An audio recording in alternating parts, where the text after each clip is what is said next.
Ultimamente, para tomar nota com na várias ocasiões, turista não também passando já of snorkel, tá encontraram mesmo problema. Esse estava para caso um dia mais ayer, no momento que o central de polícia recebeu notificação que estava de um sambuiador perdido na costa sul do vecindário de sítio de Sambuia, Red Slays. Estava um grupo que vai sambuia e estava no momento que não sali back for the hour, que não senti falta de um companheiro sambuiador. Mesora notificava o guarda-costa e também camar de qua mesora a iniciar uma búsqueda.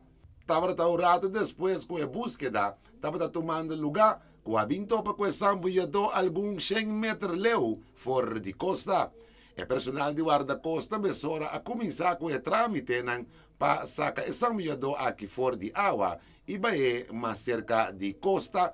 Caminho de sambuiador depois, mas a landa vai canto. Sambuiador aqui explica que aparentemente ele estava cansado e opta para drift. Mas serviço que estava em boa condição e não estava a ministério de assistência de ambulância. Ambita Giancarlo Maduro, para Dutch Caribbean TV, e canal para Caribe Holandês.